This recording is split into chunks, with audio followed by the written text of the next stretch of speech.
तस्वीरें आपको दिखा रहे हैं, साक्षी महाराज की वोट डालने के लिए पहुंचे हैं। उन्नाव की तस्वीर आप देख रहे हैं, उन्नाव में वोट कास्ट करते हुए नजर आ रहे हैं साक्षी महाराज। और वोट कास्ट करने के बाद मीडिया कर्मी से बातचीत करेंगे तो साक्षी महाराज की बात भी आपको सुनवाएंगे उन्नाव में वोटिंग करते हुए। और ये तस्वीरें आप इस वक्त देख रहे हैं, साक्षी महाराज जो यूपी के उन्नाव में वोट डालने के लिए पहुंचे हैं।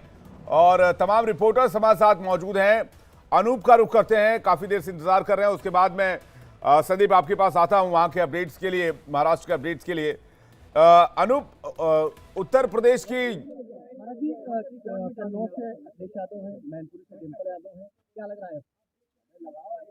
कन्नौज से अखिलेश यादव, मैनपुरी से डिंपल यादव, रायबरेली से पप्पू, राहुल गांधी और वायनाड से और हैदराबाद से ओबीसी सभी चुनाव। राहुल गांधी ने पीएम मोदी को खुली चुनौती दी है बहस के लिए।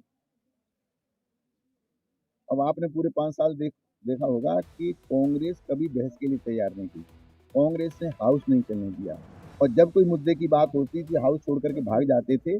तो खुली चुनौती देने वाले डरपोक हैं, सियार हैं, इनके अंदर हिम्मत नहीं है हमारे शेर के आगे खड़े हो सकें। अगर हिम्मत है, अब ये मैं कैसे कहूं कि ये आकर के हमसे बहस करेंगे जब ये एमपी नहीं बनेंगे, लोकसभा का मुंह ही नहीं देखेंगे, तो ये बहस करने का क्या मतलब हुआ? एक आखिरी सवाल, अरविंद केजरीवाल कह रहे हैं कि विपक्ष के साथ ही भारतीय जनता पार्टी के बड़े नेताओं को भी मोदी जी खत्म कर देना। इसको मिला करके 29 की 29 सीट हम भाजपा की मैं करने वाले। सर, इंदौर में कांग्रेस नोटा की अपील कर रहा है सर। बहुत दुर्भाग्यपूर्ण है। नोटा किसी दृष्टिकोण से लोकतंत्र में उपयोगी नहीं है, नोटा से बचना चाहिए। तो मोहन यादव को आप सुन रहे थे। और इंदौर की सीट को लेकर जैसा कि बता रहे थे अभी, और मैं आपको ये पूरी खबर बताऊं, लेकिन उससे पहले 6 तस्वीरें आपके सामने। जब दिग्गज वोट डालने के लिए पहुंचे, आप भी वोट डालने के लिए पहुंचे। और जहां तक इंदौर की बातचीत हो रही है तो इंदौर में कांग्रेस ने नोटा डालने की अपील किया है। और वो इसलिए क्योंकि अक्षय कांति बम के लास्ट टाइम पर नाम वापस लेने से, नॉमिनेशन वापस लेने से मामला इंदौर में फंस गया और कांग्रेस ने इंदौर की सीट को फंसा दिया है।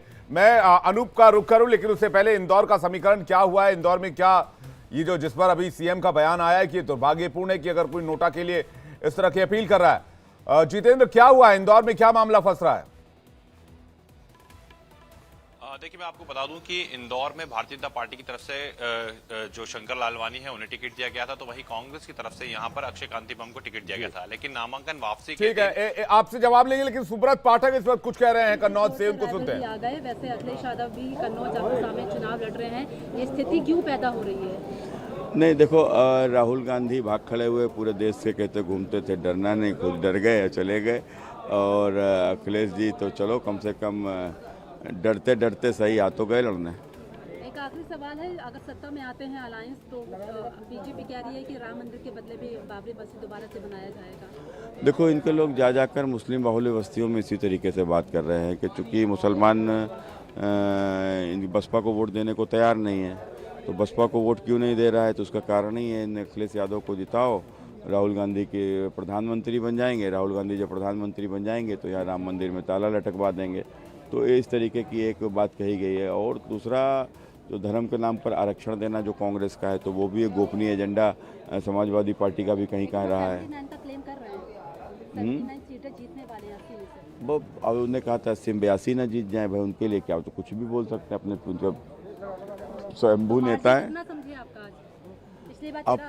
अब देखो, भारतीय जनता पार्टी का बड़ी विजय की ओर बढ़ रही है।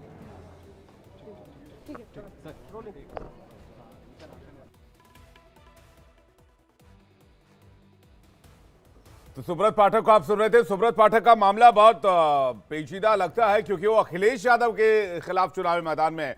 इंदौर का समीकरण समझे, लेकिन उससे पहले कन्नौज एक बार समझ लेते हैं अनूप से। अनूप, सुब्रत पाठक के लिए क्या राहें आसान है? कन्नौज के लोगों से आपकी बातचीत हुई कि आप कन्नौज गए भी होंगे, वहां का मूड क्या है और अखिलेश यादव को क्या चुनौती दे पाएंगे कन्नौज में सुब्रत पाठक? देखिए, कन्नौज का जहां तक सवाल है तो मैं अपने दर्शकों को बता दूं कि 2000 से मान के चलिए कि 2004 से ये कन्नौज अखिलेश यादव या यूँ कहें समाजवादी पार्टी का गढ़ रहा है। और कन्नौज से ही विजय हासिल करके अखिलेश यादव ने अपने राजनीतिक कैरियर की शुरुआत की थी 2000 में, जब वहाँ उपचुनाव हुए थे। तो कन्नौज एक गढ़ है समाजवादी पार्टी का, लेकिन इस गढ़ को बेधा सुब्रत पाठक ने पिछली बार। और इस बार भी वो काफ़ी मजबूती से चुनाव लड़ रहे हैं।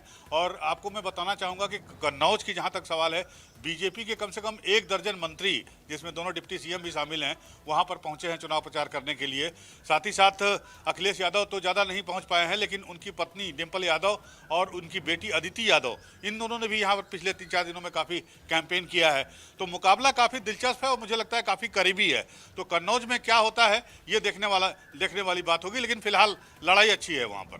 जी, प्रधानमंत्री बने और उसी के अनुरूप जो लोगों का रुझान है वो यही दिखाई पड़ता है। शाहजहांपुर में हम कई दिनों से हैं, आज पहला वोट भी मैंने कास्ट किया। सब तरफ से केवल एक ही आवाज़ आती है, कमल का फूल, अरुण सागर, प्रधानमंत्री मोदी जी और उत्तर प्रदेश के मुख्यमंत्री योगी। इंडिया अलायंस की तमाम रैली हुई, चाहे पश्चिमी उत्तर प्रदेश में या फिर पूर्वी उत्तर प्रदेश में, ये कहा गया कि पश्चिमी उत्तर प्रदेश से बयार चल रही है, बीजेपी साफ हो रही है। बीजेपी पहले 2 चरणों में, 3 चरणों में 26 सीटों पर चुनाव हुआ था, 8 और 10। इन 26 सीटों में एक आध सीट मिल जाए इंडी गठबंधन को, नहीं तो सारी की सारी सीटें एनडीए को मिलने जा रही है। इस बार वोटर टर्नआउट चौथे फेज में किस तरीके का रहने वाला है, आप लोगों की क्या कुछ देखिए, ईश्वर मेहरबान है। मौसम देखिए, आप मौसम भी देखिए, इस समय टेम्परेचर जो है वो 35 से ऊपर पहुंच जाता है। एक सेकंड का सर, क्या लगता है 400 पार का जो नारा है वो अभी भी फुलफिल हो पाएगा? क्योंकि वोटर टर्नआउट उस लिहाज से देखे तो उतना 400 पार जनता का नारा है, हमारा नहीं है, नेताओं का नहीं है। तो सुरेश खन्ना अपनी और अपनी पार्टी की जीत को लेकर आश्वस्त नजर आ रहे हैं।